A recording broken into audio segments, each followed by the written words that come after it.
Time now to switch gears. Let's talk some weather, and Hannah and I are trying to enjoy this last day of sunshine today with this yellow today. Yes, we because we are expecting some changes tomorrow. Yeah, going to see a little bit of a pattern shift, and that shift is going to stick around in regards to the rain. You saw in those live cameras a little more clouds than the last couple of days. Still sunny, but more clouds working into the mix. So enjoy the day while you can today. Heading into tomorrow, that's our first day of severe weather possibilities. So heading into Friday, you see the slight 2 out of 5 risk for severe weather. This does cover the entire, excuse me, right there.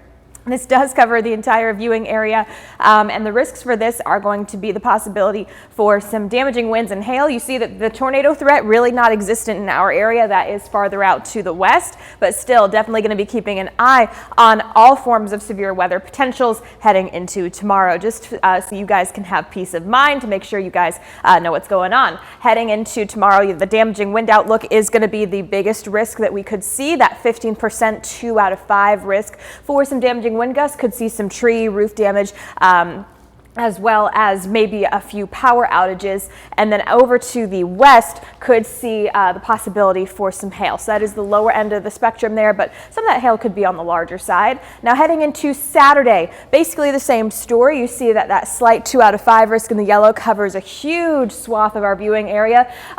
So the risks that we're looking at for that are going to be large hail on the lower end, high winds, and this for Saturday is a lower end risk for a spin up tornado. So do make sure that you are, having that mindset of turning those notifications on, downloading the Local 3 weather app heading into the next couple of days. So let's talk futurecast for today. I'm going to show you guys, going to stay nice and clear. So this is heading into the next couple of hours through the evening. Some rain tries to make it through portions of western Tennessee and middle Tennessee, but really should break up by the time it works into our area. So, and then this is working into Friday. So during the afternoon hours on Friday, that storms are going to begin ramping up and moving across the area, and then should be really pushed out by around midnight tonight. So tomorrow, at least, it's not going to be an overnight threat.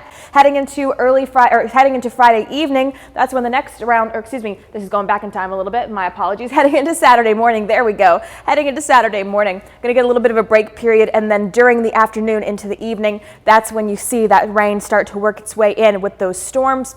Likely going to work its way into our forecast later on during those afternoon and evening hours. And then it's going to stay rainy, not just Friday and Saturday, but Sunday, likely heading into your Monday and your Tuesday, Wednesday of next week. And then hopefully after that, we'll get a little bit of a break, but anywhere between 1 to 2, maybe 3 inches of rain will be possible over the next 7 days. So now is the time to go outside and get that yard work done, because again, we will be in storm alert weather mode both tomorrow and Saturday, and the rain is going to stick around. We won't see a lot of sunshine for a little while longer. Latrice?